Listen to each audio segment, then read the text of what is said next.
네, 안녕하십니까. 안녕하십니까. 고정들이 너무나 많으시죠. 인책 실수 방지 기술 해가지고요. 인간의 감각과 구조, 두 번째로 1-2겠죠. 시각계 쪽에 계속 말씀드리고 있습니다. 시각계의 구성, 안구의 구조 해가지고. 빛에 눈 민감한 망막의 바깥색의 이미지를 초점에 맞추어 형식의 눈이 있고요.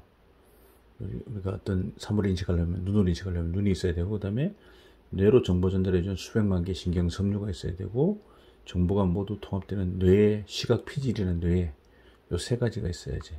눈이 안 보인다. 맹은 뭡니까? 세 가지 중 한 가지 이상 기능 발휘 못하면 맹인이 된다는 거잖아요. 눈은 카메라와 두드러진 유사성, 눈은 컬러 TV 있을 텐가 유사성이 있다. 출제는 인간공학 개론이고요. 김홍재 박사님 지금 책이 되겠습니다. 자, 그럼 그림으로 이제 나타냈는데요. 보시면 눈, 이미지, 시신경.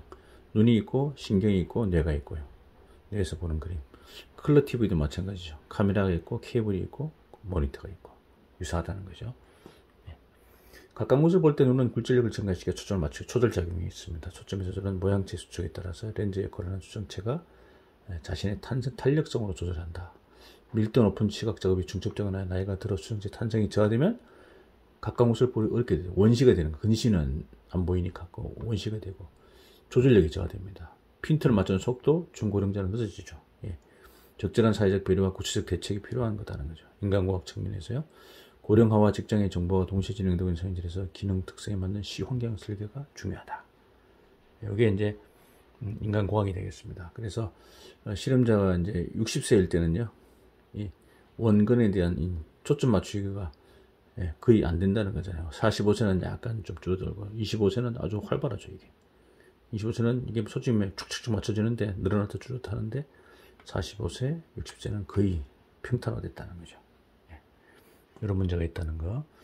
그 제가 이제 은행을 갔는데, 은행 갔더니 농협에 갔었는데요. 농협에 이렇게 40대, 50대, 60대형 돋보기를 설치해둔 걸 보고, 아, 이분들은 그래도 어떤 시환경에 노후, 어떤 고령화에 따른 이런 그 고객들의 니즈를 불편을 해소하기 위해서 인간공학이죠. 하나의 인간공학적인 측면에서 이렇게 배치를 한 걸 봤습니다.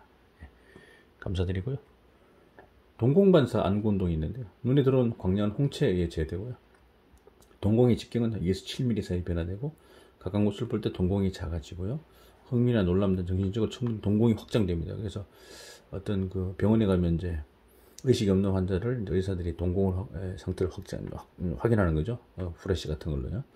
안구에는 외안근이라는 6개의 횡문근이 있고 인간공학에는 결국 안구운동, 주시점 분포 조사 이런 것들이 인간공학에 해당되는 부분이 되겠다는 거죠. 고심이동이라는 게 있다는 고심이동. 계속 떨리는 겁니다. 한 점을 주시하실 때는 안구는 미세 미동 상태 계속 떨리고 있다는 겁니다. 망막의 상은 항상 새로운 상으로 교체되고 있고요. 고심이동을 인공적으로 멈추게 되면 시각 이미지가 소실돼요. 인공적으로 멈추면요.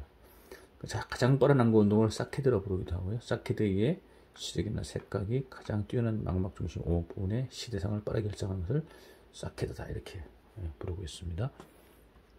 이게 주시점 분포입니다. 그래서 한 방향을 보는데 이렇게 여러 가지로 계속 고심 이동하면서 영상들이 이렇게 여러 가지 방향으로 나타나는 VDT 작업을 모니터를 볼 때요. 수평, 수직 방향에 주시빈도, 주시점 분포가 이렇게 여러 가지로 분포가 있다. 한 곳만 보는 것 같은데 여러 가지로 분포가 계속 움직인다는 거죠. 그래서 이제 텔레비전 형광등은 실제로는 전멸하고 있지만 눈에는 일정해 보이잖아요. 그 후리커치라는 게 있는데요. CFF라고요. 시각계의 시각 분해 능력은 명멸하는 빛이 융합되어 반짝거려 보이지만 최소의 미물 빈도를 보셔야 되는데 이것을 바라고 광원의 휘도 등 물리적 조건이나 정치적 영향을 받아 변화하며 필요의 특징으로 이용된다. 망막은 공간적으로 일정 무게를 가지고 있지 않다. 이렇게 되고 중심부와 주변부의 기능이 다르고요.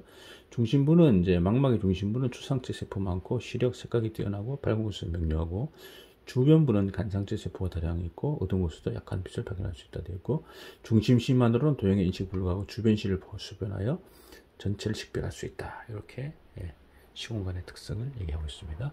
근데 색각은 빛의 파장의 차이에 말씀드렸는데 전자파종 약 400에서 800나노미터 파장의 가시광선이고 보라색에서 빨간색까지 색각을 일으킨다. 무지개빛, 빠져노조 파란바 말하는 거죠. 시감도는 황색, 녹색, 뛰어나며 가장 밝게 느낀다. 이렇게 되어 있습니다. 네, 계속 이어서 말씀드리겠습니다. 감사합니다.